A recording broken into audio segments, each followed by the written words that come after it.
Good evening. My name is Jason Wallace. I'm pastor of Christ Presbyterian Church, and we welcome you to another installment of the Ancient Paths. This past Friday, on June 18th, Ronnie Lee Gardner was executed here in Utah, and the execution made headlines throughout the country and even around the world because it was a bit unusual. It was by firing squad, and it ties into some very old teachings within the LDS Church. When Gardner was asked by the Deseret News a number of years ago why he chose that method of execution, he said, "I guess it was my Mormon heritage." It reminded people a lot of the story of Gary Gilmore, who was the first man executed after the Supreme Court took away the ban on capital punishment here in the United States. His story was made into a book by Norman Mailer and also into a movie, and he too chose the execution here in Utah by firing squad because, as his brother explained it, it was an attempt to be faithful to the old teaching of blood atonement. Now, the modern LDS Church does not teach blood atonement. It denies that it is an active part of the current teachings of the Church. LDS spokesman Scott Trotter said that it is not a doctrine of the Church. He says, "We believe in and teach the infinite and all-encompassing atonement of Jesus Christ." The former apostle Bruce McConkie, in his book Mormon Doctrine, was even more pointed. He said, "From the days of Joseph Smith to the present, wicked and evilly disposed persons have fabricated false and slanderous stories to the effect that the Church, in the early days of this dispensation, engaged in a practice of blood atonement, whereunder the blood of apostates and others was shed by the Church as an atonement for their sins. These claims are false and were known by their originators to be false. There is not one historical instance of so-called blood atonement in this dispensation, nor has there been one event or occurrence whatsoever of any nature from which the slightest inference arises that any such practice either existed or was taught." Now, it is our privilege to have back with us Mr. Alma Allred. He is an instructor at the LDS Institute of Religion. He has been our guest numerous times. Alma, as always, wonderful to have you with us. Thank you. I'm curious, last time we had you on several weeks back, we were talking about another teaching that I see as having been taught in the early days of the LDS Church and is still advocated by fundamentalist groups, the Adam God doctrine. And the fundamentalist groups seem to very strongly hold to this doctrine of blood atonement. What is your view as a member of the LDS Church in terms of the history of it? You teach church history. Do you believe that it was taught or practiced, or do you agree with what McConkie and... Well, I think you have to understand both what I'm going to say and what Bruce R. McConkie said. I agree entirely with what Bruce R. McConkie said, and that is that the Church does not practice blood atonement. It doesn't believe in atoning apostates or anything of that nature. That's not a part of our doctrine, that the blood of a murderer or the blood of an apostate is efficacious at all for the remission of sins. The only blood atonement that is valid in the LDS faith is the atonement of Jesus Christ by His shed blood. So I believe that Bruce R. McConkie was entirely correct in that. However, there was a perception among many early LDS people, and I think you'll find some today, who believe that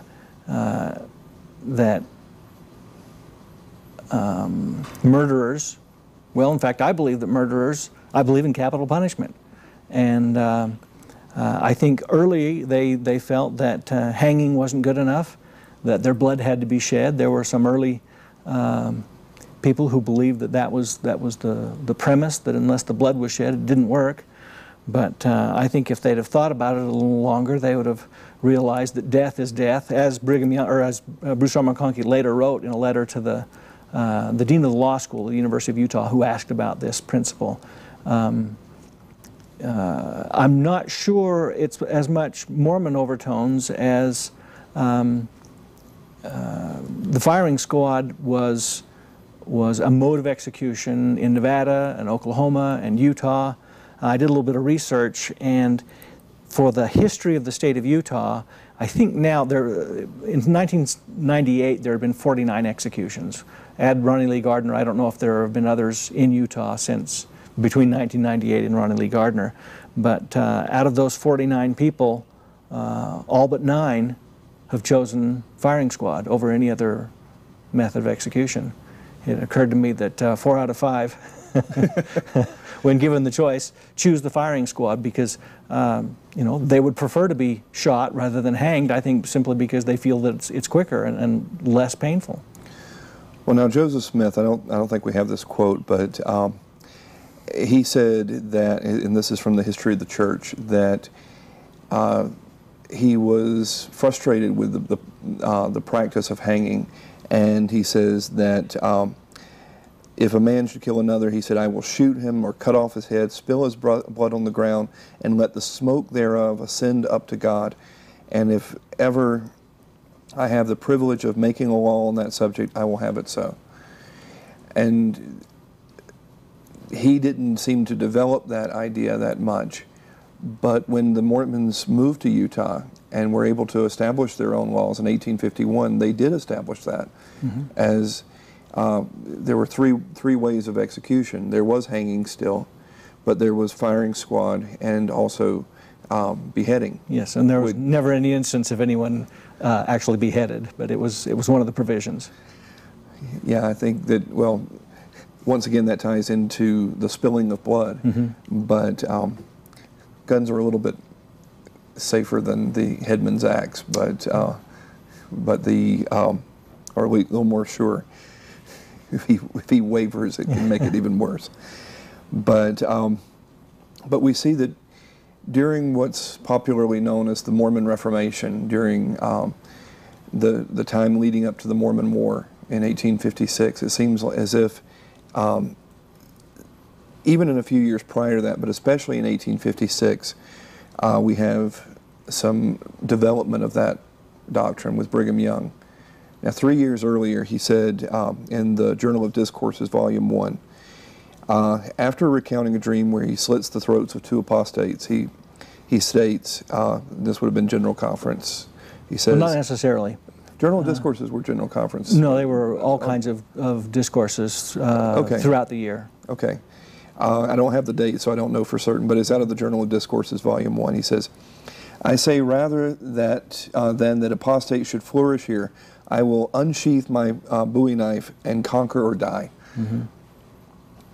And but I think if you look at the context of there, he's not talking about blood atoning them because they had come out against the church, but I think the whole context, he talks about men who were seducing young women, and he looked upon that with a great deal of disdain.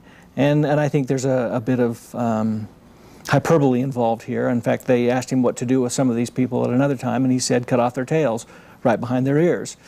You know. Okay.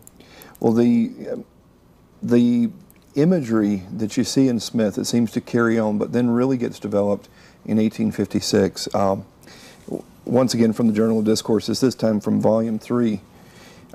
He said, Brigham Young says, if you find your brother in bed with your wife, and you put a javelin through them both, you would be justified, and they would atone for their sins and be received into the kingdom of God.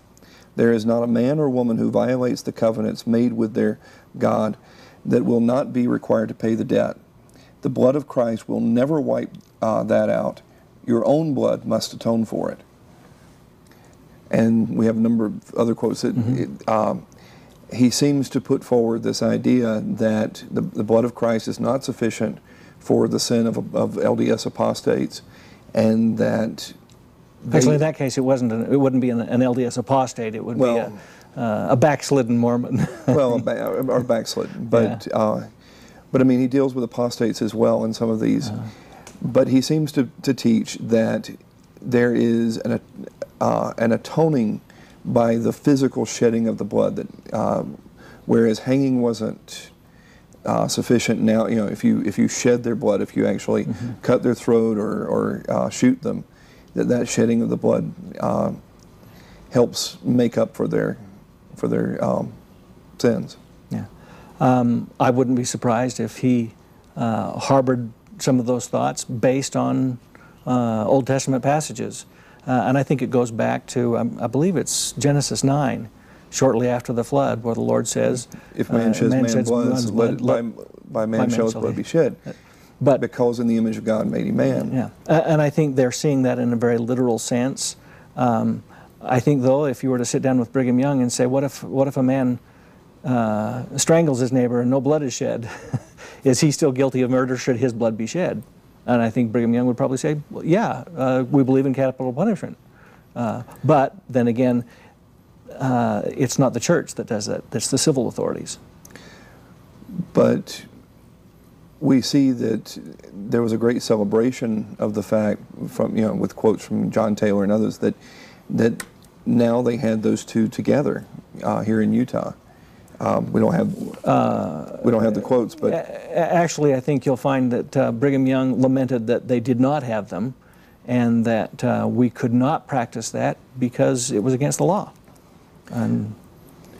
But wasn't blood atonement practiced within the LDS Church in terms of the Rasmus Anderson? No. Okay. I'm sorry, but interestingly, when I first became interested in studying LDS church history, that was one of the accounts that I found most intriguing. It's from the alleged confessions of John D. Lee, where he claims that a man by the name of Rasmus Anderson was blood atoned down in Cedar City. And he had supposedly committed adultery with his stepdaughter. Yeah.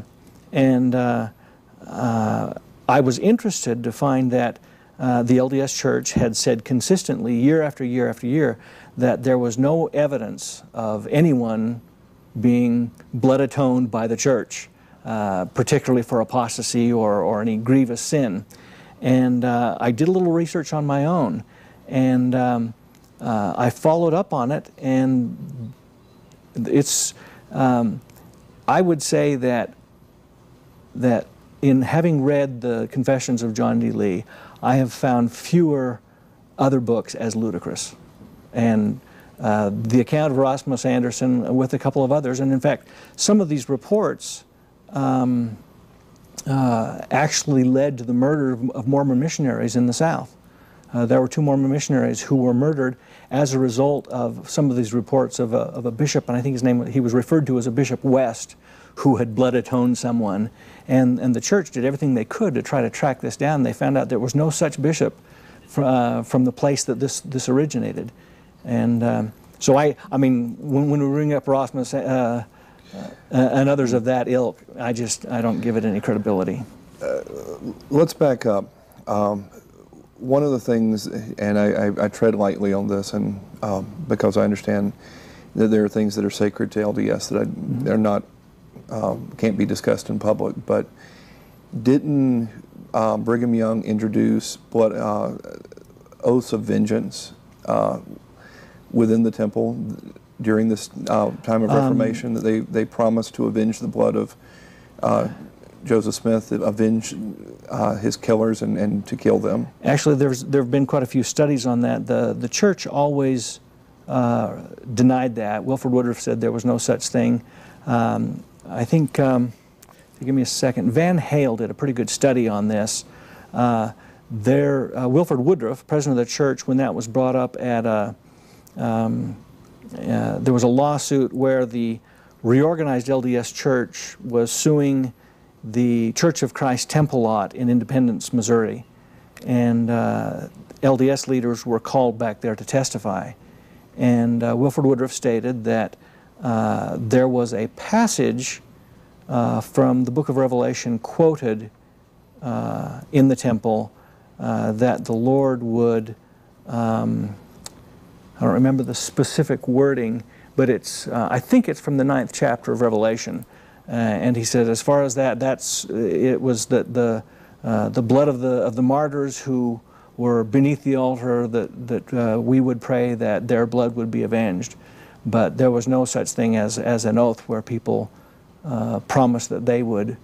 I want to come back to some of this, but one of the things that's striking to me as an outsider is that, like the Adam God doctrine, this is something, our theory is, you would prefer to call it, it is something that people outside the LDS Church see this as the historic teaching, and at least most, if not all, of the fundamentalist LDS groups believe this to be the historic teaching. I mean, the FLDS, and you can go down the list. Blood atonement is actually a major part of their doctrine, isn't it? It is. I think in several of them. When you say blood atonement, I don't think that any of the groups, the fundamentalist groups, I don't think any of them teach that they have the right to execute people who fall away, except perhaps a couple of the LeBaron groups. Well, let's talk about Orville LeBaron. I didn't know this until just a few moments before we went on air, but your uncle was actually murdered back in, was it 76 1977. or 77, by Orville LeBaron. Well, at his request. Yeah. I mean, Orville LeBaron defended what he was doing in terms of the apostates within his group. His own daughter he had murdered, pregnant at the time, and justified it that he was doing her a favor, right? Well, I'm not sure I would agree with that, or say that it was within even Orville LeBaron's perspective of blood atonement.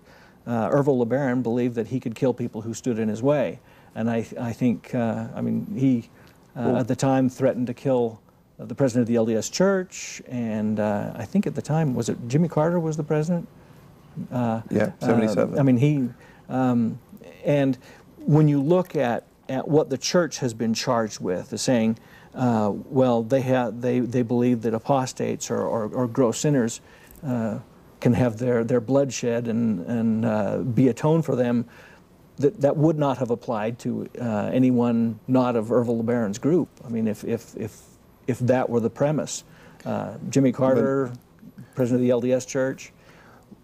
Wouldn't LeBaron, though, have seen the LDS Church as a whole as having apostatized from him?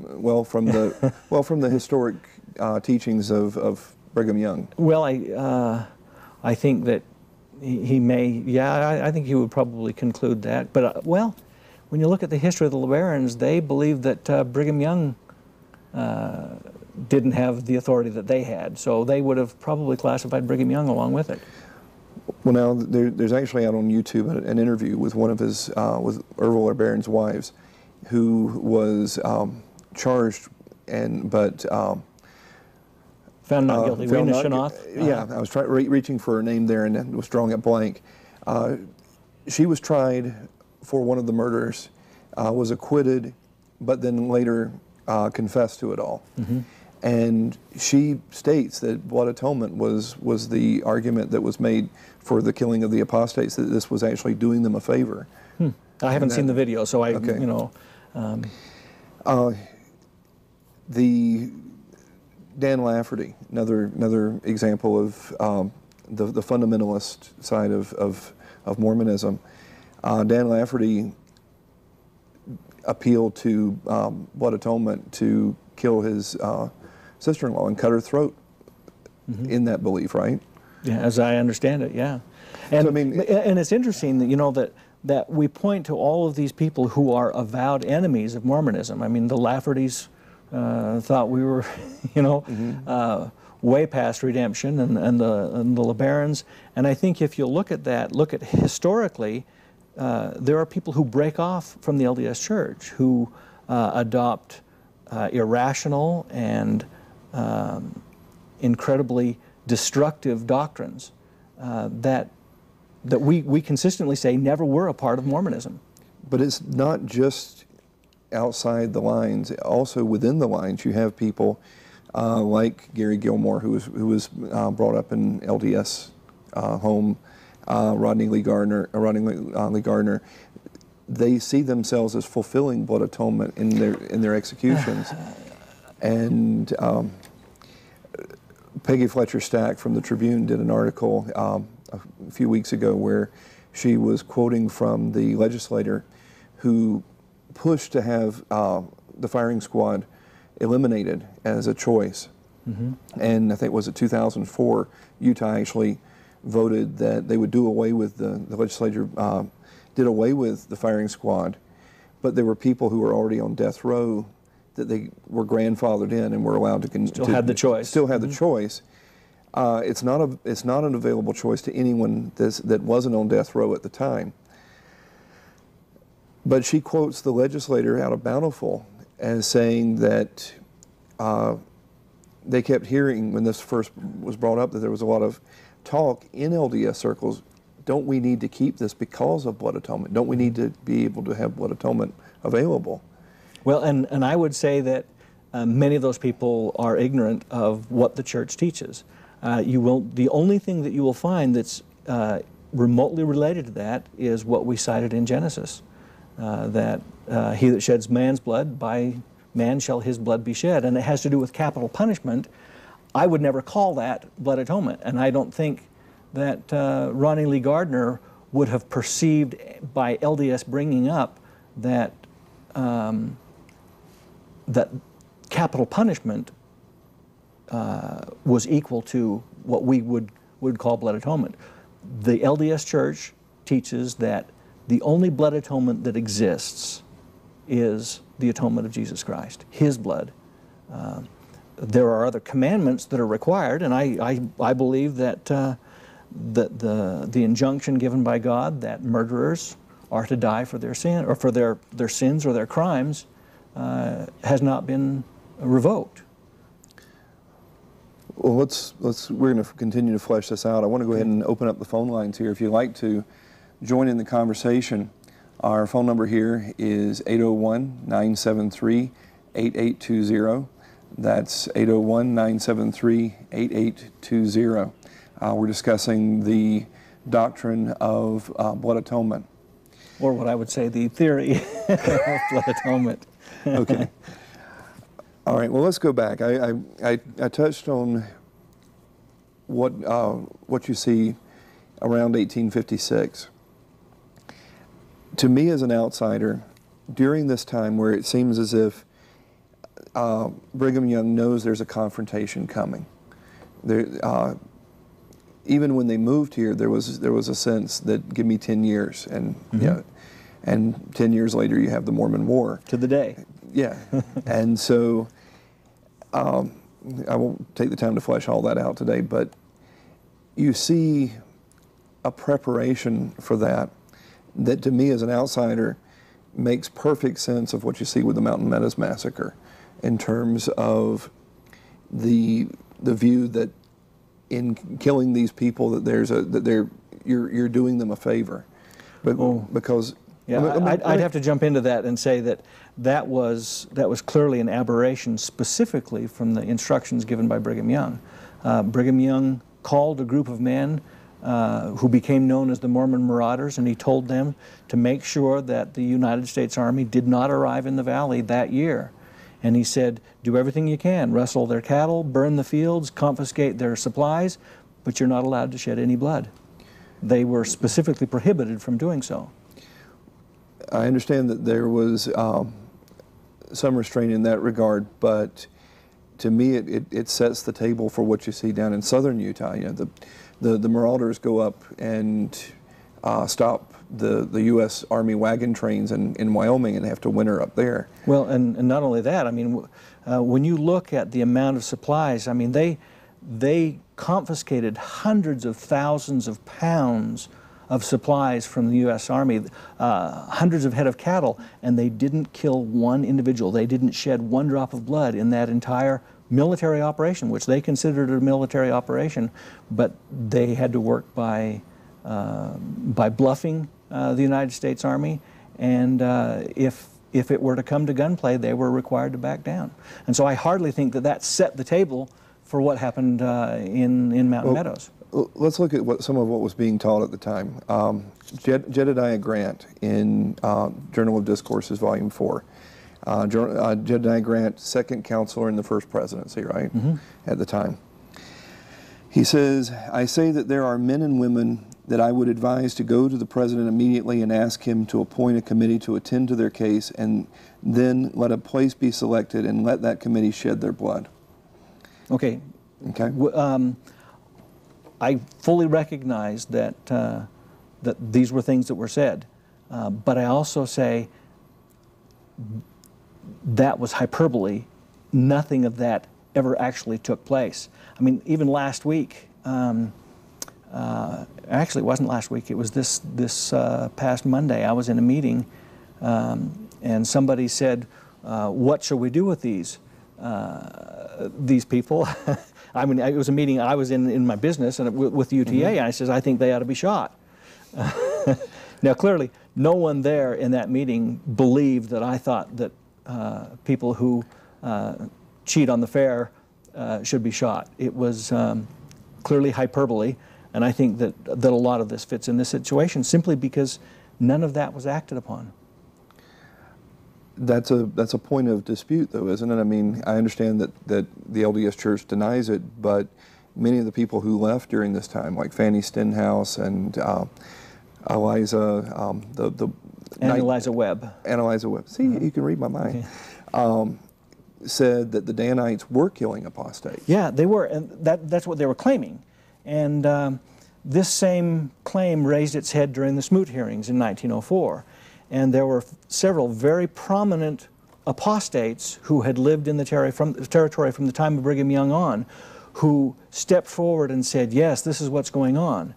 And Reed Smoot's attorney said, why haven't you been blood atoned? Why are you willing to come here, and have you been molested at all in the 30 years since you apostatized from Mormonism? And they had to admit, no, I haven't been hindered in the least. And when it gets down to it, if someone had some credible evidence that even one instance of this occurred. Well, we got off track. You were, John D. Lee, you said his account of how Rasmus Anderson was blood atoned. You say that you don't find him credible, but how do you answer his? Well, in the first place, that was not published until I think it was at least a year after he had died. Now, what we're taking is the word of an admitted murderer. The adopted son of Brigham Young. Well, there were a lot of people who were the adopted son of Brigham Young. It's not, as you would say, I have a friend who has adopted 5 or 6 children. It's not that kind of adoption. People sought to be adopted spiritually. And so his connection was not any greater than, I would say, probably several thousand other residents of the territory at the time. So, but here's a man who is an admitted murderer, who lied to Brigham Young about what had occurred, and a book of his confessions appears after he is dead. That, on the face of it, sounds to me to be not very credible. We'll come back to that. Okay. I want to have you on sometime to talk about Mountain Meadows, because I would love to get your perspective on that. But let's go to Robert in Moab. Robert, good to have you with us. Yes, I have a question with the blood atonement. If we go back to biblical times and Joshua, and then Brigham Young's quote about this javelin through a man and a woman, he was definitely reading from the Bible. But then how was that blood atonement? Because I've heard people say that it was an act of love, or it was doing them a favor when Joshua was to conquer all these countries and chop up even babies and toddlers and women and children. So that just seems even more shocking. And so I was just wondering what your take, or if Jesus resolved it when he atoned, and that's why there's not all the blood that you hear in the Bible, and we're supposed to believe the Bible word for word. I'll just listen to your comments. Thank you. Bye. Okay. We probably each have a different take on that. Yeah, I think that one's aimed more at me. I'll welcome your response as well. My quick response is that what you see with the children of Israel being seduced by the women of Moab, and Phinehas taking a javelin and piercing the two of them through as their in flagrant delicti, as the French would say. Which I think is clearly what Brigham Young had in mind when he was citing this. The line, the fundamental problem, though, is that Brigham Young, Jedediah Grant, I see this sense that's picked up on by Gilmore and by Gardner and many other LDS that I have met over the years, not all by any stretch, but is that there is something that is meritorious, something that is atoning for our sins in the shedding of our blood. Now, just to respond to the last part of his thing, which is a little bit off subject, but it still ties into it. Nowhere in Joshua do you see that there is any atonement for the sins of the people who were there. You see the wrath of God. God was judging and bringing a plague on the people because of what was happening. And it's the killing of these people that brings an end to it, because it's judgment. And people have a tendency, he mentioned about the New Testament and Jesus bringing an end to all this. I don't know what New Testament people are reading, because Jesus spoke more of hell than anyone did. And you read Revelation, Jesus is no longer coming meek and lowly on a colt the foal of an ass. He's coming on a charger for war, destroying all his enemies. Hell's not the absence of God. Those who receive the mark are tormented in the presence of the holy angels and of the Lamb, and the smoke of their torment goes up forever and ever. And we're talking about millions upon millions of people who are being slaughtered. From the just judgments of God. Yeah, in Revelation 6, the kings, the great ones, all the people of the earth cry out to the mountains, fall on us and hide us from the wrath of him who sits on the throne and from the wrath of the Lamb. Jesus Christ, the wrath of the Lamb, for the great day of his wrath is come, and who can stand? See, my fundamental problem with all this is, however you interpret it, it's a total depreciation of the sense of the atonement of Christ. If you say that we can somehow make up for what's lacking in Christ's atonement, you're guilty of the Galatian heresy. I mean, and I would remind you that although you have some accounts from the Journal of Discourses, which has never been published by the LDS Church, it's not an LDS but it's the teaching, presentation. But it's the teaching of your prophets and apostles. But we don't know how accurate they are. And in fact, we do know that there are some problems with them. But no matter what they said, if anything that they say in these journals conflicts with what we find in the Scriptures, we have not only the right but the responsibility to reject it. The Scriptures consistently teach that the atonement of Jesus Christ is the only way that sins can be forgiven. But that's not really what you do, though, is it? Because, well, I mean, obviously, from a historic Orthodox view of things, you're not checking the Bible to test the Book of Mormon. But then the Book of Mormon, which teaches that there's one God, gets contradicted by the Book of Abraham. You have polygamy being denounced, not only in the Book of Mormon, but was it section 101 or 102 that was taken out of? Actually, that was being denounced by. And was it it wasn't authorized. It wasn't written by Joseph Smith. Well, section 101 is that the section I'm remembering correctly? Probably so. It's 101, 102, something like that. That even when polygamy was being publicly taught here, it was being published in the Doctrine and Covenants in England. and then it gets replaced in about, what, 1876. 76 That's the first new edition of the Doctrine and Covenants. in America. But it was still being published in England in those intervening years between the public teaching, and it was still being publicly denied in England that polygamy not was after being practiced. 1852. Not after 1852. There were probably some denials that they were actually practicing there, but when the church officially stated that it was a doctrine in 1852, they stood behind it. We'll come back to that sometime. All right. Too many things to. We have Doral with us in West Valley. Doral, good to have you with us this evening. Hello, Jason. Hey, Doral. Back to blood atonement. The only place that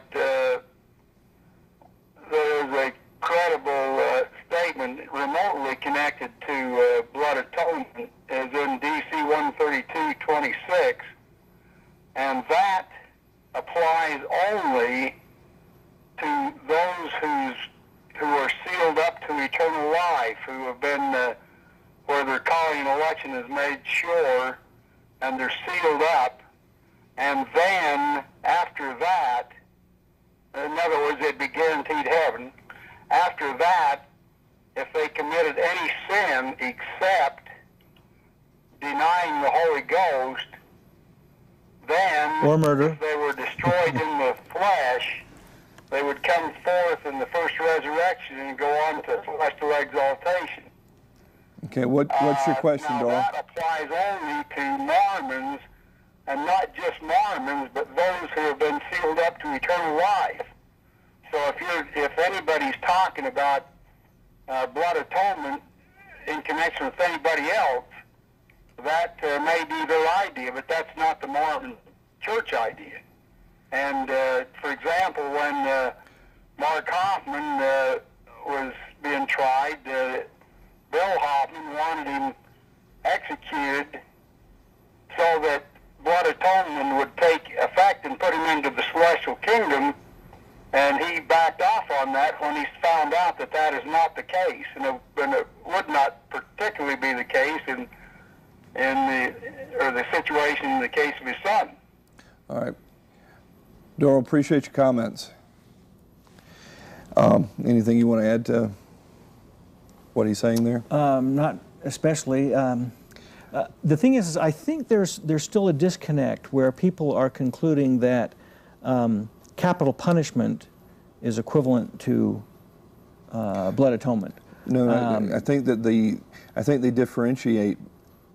But I don't think they differentiate enough. Well, they differentiate in that they don't want lethal injection. They want firing squad so that their blood will literally be shed. They see a distinction between that because of the things that are said about cutting throats, about beheadings and things about like this. Genesis.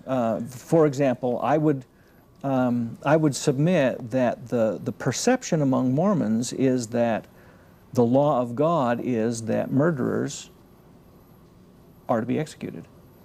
That the society has a responsibility Sure. to bring them to justice.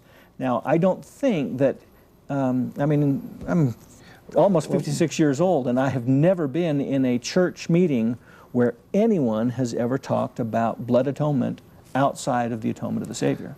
Let me ask you this, though. What sense do you make of Joseph Smith talking about spilling blood on the ground, let the smoke thereof ascend up to God, using this imagery of atonement? Those are the same images that we get out of the Old Testament. They're quotations. What atonement is being made by that person for their sins? You know, when Brigham Young says that putting a javelin through them, not only are you justified, but you also are making atonement for their sins through the shedding of their blood. How do you explain that in modern LDS terms? I can't explain that, and I don't think that there's that much of a necessity to do so, because it's not found in the Scriptures. But it's taught over and over by your prophets. Well, not really, not over and over. We're talking about a very limited time span during what's known as the Mormon Reformation, 1856, 1857. You don't hear it after that. But on what basis can you understand the slaughter of over 120 men, women, and children down at Mountain Meadows, apart from these oaths of vengeance and blood atonement? I wouldn't say that there's even any necessity to see apart from that. I've thought a lot about this, and I've read a lot of the primary accounts, and this was a situation of war where the residents of Cedar City and some of the other people there believed that they were in imminent danger of being killed by an American army that was coming to kill them, and the Fancher Party was making claims that they were willing to join with the army in killing them. And now, who said? Where do you find that documented, other than from the people who are justifying they're doing it? There aren't a whole lot of documents left. And so, what danger was there in the children and the women? And I mean, I'm not trying to justify it. I'm saying I can understand how that has no connection to blood atonement or oaths of vengeance, and could simply be a matter of concern. They're thinking this is war. We are, and certainly the LDS Church did not approve of that. When John D. Lee gave the order for the men to execute the man standing next to them, mm-hmm. his quote was, "Mormons, do your duty." Mm-hmm. I mean, well, but this wasn't a duty to try to get these people's blood to atone for anything. These were people who had relinquished all their weapons. Yeah, they had surrendered. It's a horrific. They were completely at the mercy. Yeah, it's a horrific circumstance, but it doesn't have anything to do with blood atonement. Then you. If it had, when John D. Lee came back and reported to Brigham Young, he would have come clean and said, "Hey, we were just doing what we were told," or "These people needed to be removed." But he lied about it. Said that the Indians were involved in it. And I'll tell you another thing, that at the end of the 1857 war, the President of the United States offered a blanket amnesty to the Latter-day Saint leaders for the acts that they had committed during this war.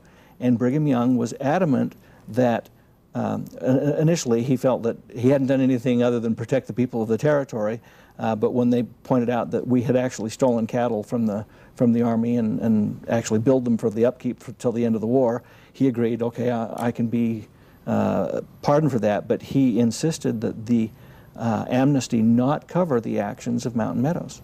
Hadn't Brigham already sent word before the Fancher Party ever arrived down there, giving the Indians their cattle? No. In fact, well, of course, I think they're. I'm coming from a different perspective than Will Bagley is. Because Will Bagley would argue that the documentation is there. Yeah, and I would argue that it's not, and I think. But Brigham Young hid the. Long after he knew about it, he hid what had taken place down there, lied about it to the U.S. government, didn't he? Saying that the Indians had done it. Absolutely not. He reported what he had been told by John D. Lee, whom he trusted. John D. Lee told him that the Indians had done it. When it became clear, I mean, it was Brigham Young that insisted that John D. Lee be brought to trial. How many years later was this? It was before Brigham Young died, so it was within 20 years. It took a while for the word of what actually happened to get out, and I think I want to have you back on that one. Okay. But let's go ahead and we've got a couple of phone calls here. Let's go. We've got Kim in Spanish Fork. Kim, good to have you with us this evening. Yeah, thank you for taking my call. I wanted to make a comment. I am no longer LDS because I've done my own research and found out so many falsehoods in their doctrines.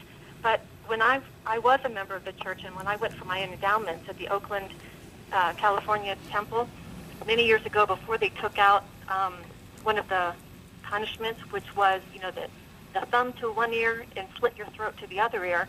And when I went through, there was a group of us who went through for the first time for our endowments, and we met in the celestial room and had the temple president himself come to the celestial room and teach us about the symbolism that we had just, gone through. And we were taught that if we ever revealed names or tokens of this certain covenant in the temple, that the only way we could be forgiven is if we had our throat slit. And we were taught that in the Oakland temple. And with all due respect to your guest, I can see him smiling there, he's like an apologist. Whenever he doesn't agree with something, if I don't agree with that, or, and he just said we go by the scriptures, but yet, you know, we believe in the scriptures, and if a man says something that's contradictory, we go back to the scriptures. Well, that's a lie, because, you know, Joseph Smith in Jacob in the Book of Mormon condemns polygamy, but then Joseph Smith, you know, took it, and Brigham Young said you had to have it for eternal salvation. And so, I mean, so right there, that's a lie. It's like you're a Mormon apologist, and I don't mean to be critical, but you're just, and then to make a comment just now about the journal of discourses, about that one, and you said, well, that's a hyperbole. That doesn't make sense. That's not the definition of a hyperbole. Anyway, Okay. hey, thanks a lot. Bye. Kim, thank you so much. I understand that you are not at liberty to discuss certain things, but what can you comment on there in terms of what she says that she was taught? Can you discuss that there have been changes in the endowment ceremonies? Well, I think it's a slippery slope. I don't comment about the specifics of the temple. And so I imagine she has me at a disadvantage. I would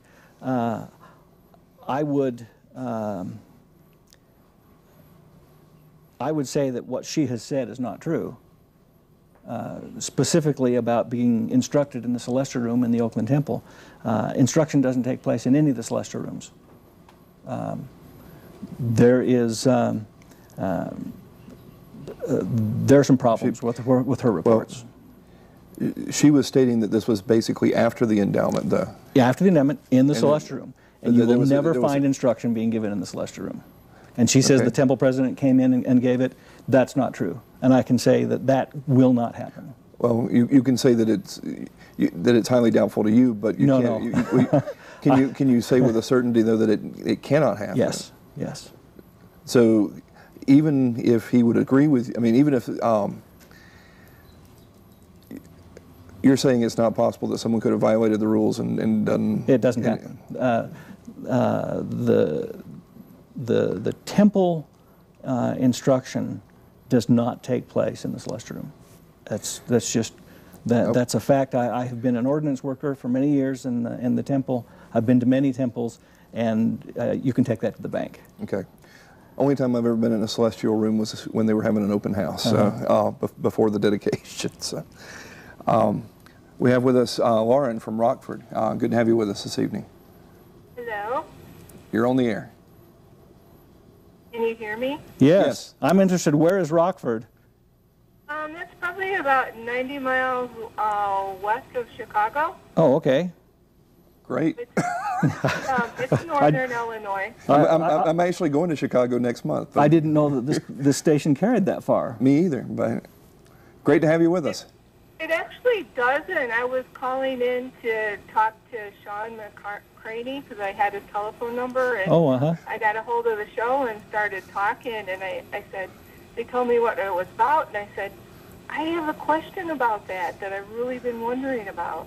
Okay, go for it. Go ahead. You can actually watch us on the internet. We're not live, but you can watch past episodes at ancientpaths.tv. But go ahead with your question. Definitely going to do that. Okay. Definitely. Hey, my question is, if someone has been LDS or is presently LDS, and say someone decides, whoever, that their sins or that person for salvation, that they require a blood atonement, what things are actually under that and what things aren't? Because I understand that those different criteria for that has actually changed over the years, and I'm wondering presently what things are under a blood atonement and what things are not. There is nothing under a blood atonement from the LDS Church. There is nothing under the blood atonement from the Latter-day Saint Church? Correct. Are you sure? I am absolutely positively 100% certain on that. Okay, what about murder? Murder? What about murder? We believe in capital punishment, but that is to be administered by the secular law. We We don't wield the sword. That's not up to us. Okay, does Utah still have a firing squad when they put, people? They do. It's given the choice of the person being executed whether they want to be receive the firing squad or some other form. Actually, it's now been abolished, but there are still people. People are on death row for longer than most people live. So. Yeah. Do you know why they would even have the firing squad, where that came from? Well, we covered that when the program started, but it was a... I didn't see it, I'm sorry. That's okay. There were some theological implications, I think, based on Genesis, where the premise is if man sheds man's blood, by man shall his blood be shed. And early Mormons believed that it was necessary to fulfill at least that commandment by God to make sure the person's blood was shed. Thank you very much. Okay, am I off now? No, you're still here. You are now. Okay. Good night. Okay, I am now. All right, let's look at a few more quotes, because I'm curious how this reconciles with the view that it's dealing with not them making up for what's lacking in Brigham Young's view in the blood of Christ, because he said in 1856, Journal of Discourses, Volume 4, he says, there are sins that men commit for which they cannot receive forgiveness in this world or in that which is to come. And if they have had their eyes open to see their true condition, they would be perfectly willing to have their blood spilt upon the ground.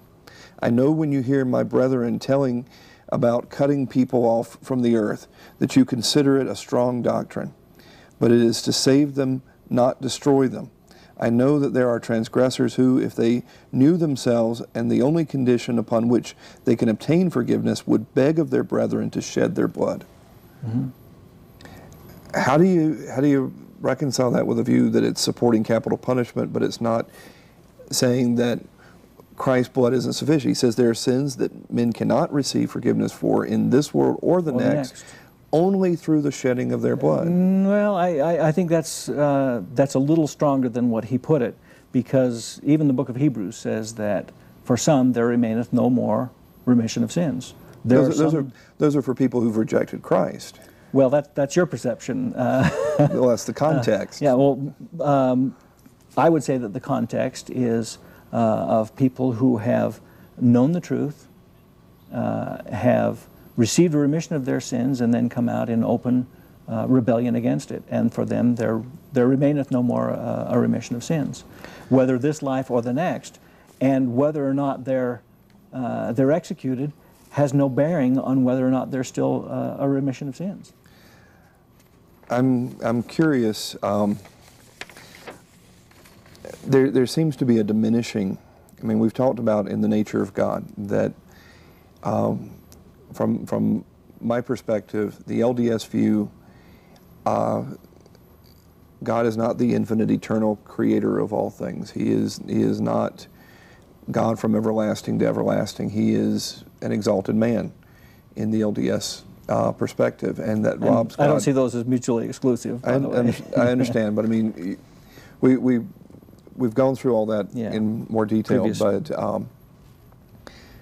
but Joseph Fielding Smith, we're out of time here, but he said in Doctrines of Salvation that the law of sacrifice will have to be restored. Sacrifice by the shedding of blood was instituted in the days of Adam, and of necessity will have to be restored. Can you, in about 15 seconds, give a quick response? How does that not say that the blood of Christ is just not of this infinite value? Well, the thing is if you look at the Book of Mormon and even the Doctrine and Covenants, you'll see that the atonement of Jesus Christ is infinite and eternal in its scope. I think if I had time, every time someone is executed in the state of Utah, you'll have somebody like Peggy Fletcher Stack or someone else who will write an article about it. The LDS Church will issue a statement that there is no such thing in the LDS Church as blood atonement applying to individuals. In fact, earlier this week, the Deseret News published a statement by the LDS Church to that effect. But this occurred when Gary Gilmore was executed. Yeah. And I'll tell you what, we're going to have you Okay. back because we're right. completely out of time. But thank you so much for coming back, and it's always My good pleasure. to hear your viewpoint. Well, we are drawing to the end of the show this evening. We've not had a chance to cover all the things we hoped for, but hope to have Mr. Allred back again. We will be back next week, Lord willing. This program is sponsored by Christ Presbyterian Church. We are a congregation of the Orthodox Presbyterian denomination. We believe that the Bible is our only infallible rule of faith and practice, that we are sinners saved by grace alone, through faith alone, in Christ alone. And we invite you to worship with us Sunday mornings at 11 a.m., Sunday evenings at 5:30 p.m. at 8630 West, 2700 South. That's Main Street, Magna, here in Salt Lake. We have a sister congregation, Berean Presbyterian, meets 9 a.m. at 3350 Harrison Boulevard in Ogden. And we have a Bible study at 4:30 p.m. in the American Fork Senior Center. If you want more information, give us a call or check out our website. Until next time, we wish you the Lord's greatest blessings and hope to see you again next week. Good night.